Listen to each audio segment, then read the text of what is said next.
नमस्कार, जय माता दी। मैं हूँ आपकी अपनी लाइफ डिजाइनर जीतू आचार्य। सुहागिनों का सबसे उत्तम व्रत होता है हरियाली तीज का।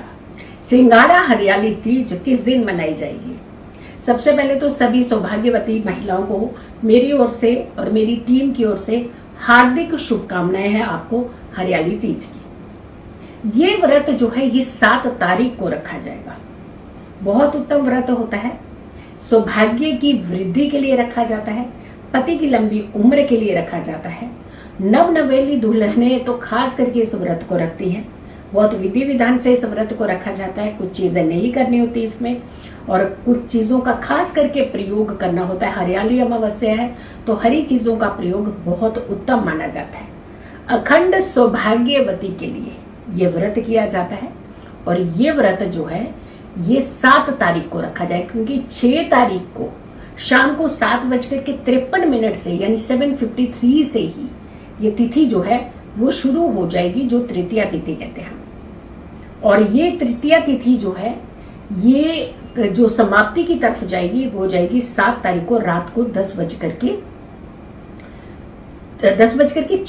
यानी रात्रि के 10:06 पर ये तिथि जो है समाप्त होगी। और इस बार बहुत अच्छा योग बन रहा है, शिव योग बन रहा है। शिव योग जो है वो 7 तारीख को रहेगा और शिव योग में ये मनाई जाने वाली हरियाली तीज, हरियाली सिंगाड़ा तीज भी इसे कहते हैं, ये मनाई जाने वाली हरियाली तीज अति उत्तम योग संयोग की है। 11 11:41 से ये जो शिव योग है ये शुरू हो जाएगा।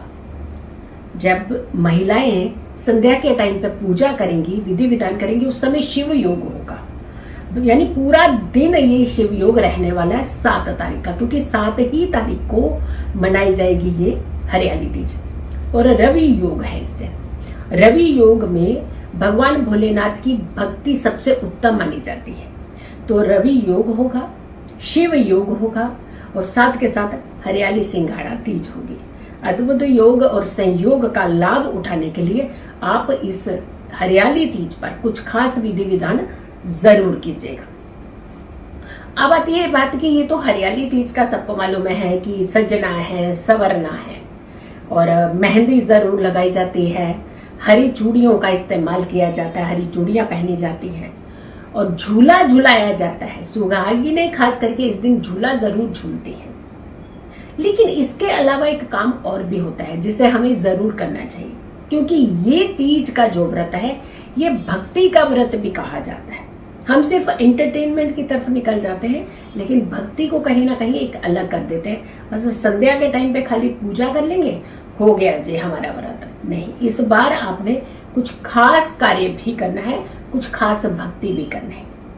सुबह सुबह ब्रह्म मुहूर्त में अगर जाग करके स्नान करके आप ओम नमः शिवाय मंत्रों के जाप करते हैं तो आपके जीवन के अंदर धैर्य भी आएगा, सुख समृद्धि भी आएगी, लेकिन साथ के साथ स्वस्थता भी आएगी।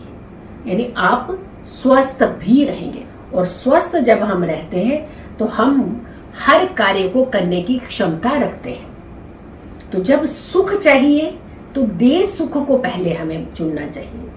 सौभाग्यवती भी मिलेगा आपको वरदान, लेकिन स्वास्थ्य का, उत्तम स्वास्थ्य का वरदान भी इस बार आपको मिलेगा। और रही बात, भगवान भोलेनाथ की आराधना कीजिए, माँ पार्वती की आराधना कीजिए, भगवान गणेश की आराधना कीजिए, शिव परिवार की आराधना कीजिए, मंत्रों के जाप कीजिए। दिन में कितने भी बार आप मंत्रों के जाप, लेकिन झूला जरूर झूलिएगा इस दिन।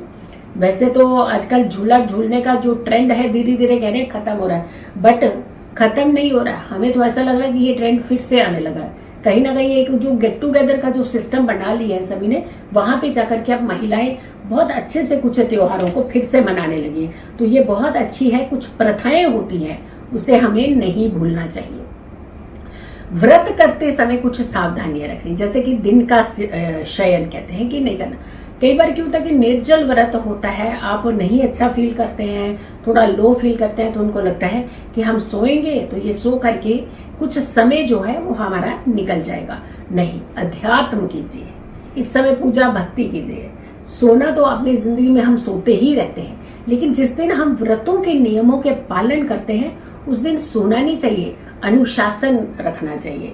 अनुशासन कैसे रखना चाहिए कि जैसे अर्ली मॉर्निंग बहुत जल्दी ब्रह्म मुहूर्त में उठना, स्नान विधि करके स्वच्छ वस्त्र धारण करना, हरे रंग का प्रयोग करना, पूजा भक्ति करना, माँ पार्वती की आरती करना, माँ को श्रृंगार अर्पित करना, 16 श्रृंगार अर्पित करना, 16 श्रृंगार स्वयं भी करना, हरे रंग का प्रयोग ज्यादा करना, किसी को अपशब्द नहीं बोलना, भक्ति ज्यादा करना, भगवान की ओर समर्पित रहना, बड़ों का आदर करना, बड़ों के साथ कुछ समय बिताना, कुछ अच्छी कथाएं सुनना, कुछ अच्छी बातें करना।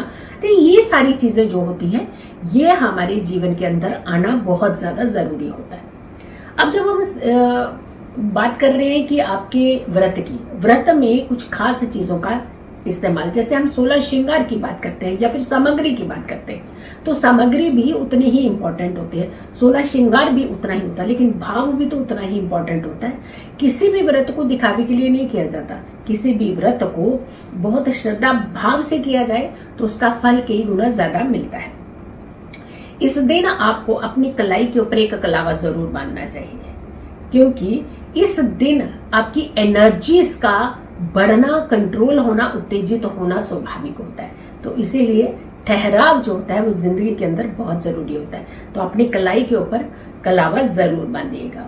सुहागिन है आप सुहाग की सामग्री का इस्तेमाल जरूर कीजिएगा।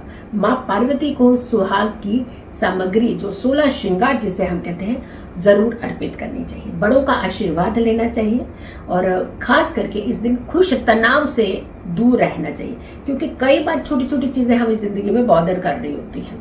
तो बहुत सारे लोग हैं जो अपने हाथों के ऊपर जब हम मेहंदी रचाते हैं तो वहां पे भगवान का नाम लिख देते हैं, जैसे शिव और पार्वती का नाम लेते हैं। हम ये जरूर कहेंगे कि आप अपने हाथ में मेहंदी जरूर लगाइए।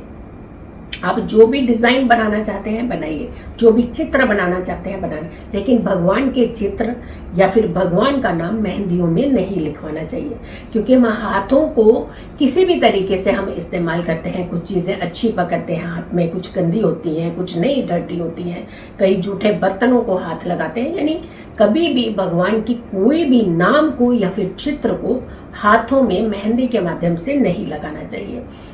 हो सके तो इस चीज से परहेज कीजिए। आप मेहंदी जरूर लगाइए, हम आपको मेहंदी लगाने से नहीं रोक रहे हैं, लेकिन आपको इन चीजों से जरूर परहेज रखना चाहिए, क्योंकि हम जब शुभता का व्रत करते हैं, हम शुद्धता का व्रत करते हैं, तो उसमें शुद्धता का ध्यान खास करके रखा जाता है। आप व्रत रखिए, आपकी सारी मनोकामनाएं, आपकी सारे मनोरथ पूरे हों। आप कथा जरूर सुनिए, आप भक्ति जरूर कीजिए, आप शांत रहिए, आप खुश रहिए, आपको बहुत स्वस्थ रहने का आशीर्वाद मिलेगा, आपको सौभाग्यवती का आशीर्वाद मिलेगा। लेकिन किसी भी तरीके का तनाव अपने व्रत के दौरान नहीं करना है। सो वीडियो को ज्यादा से ज्यादा लोगों तक जरूर शेयर कीजिएगा। अगर चैनल सब्सक्राइब नहीं किया तो जरूर कीजिए, वीडियो शेयर कीजिए और मेरी आने वाली हर वीडियो को जरूर देखें। खुश रहें, स्वस्थ रहें, पॉजिटिव रहें। पॉजिटिव रहते हैं तो हर समस्या से हम दूर रहते हैं। जल्दी हाजिर होंगे एक अच्छी वीडियो के साथ। तब तक के लिए नमस्कार, जय माता दी, ओम नमः शिवाय।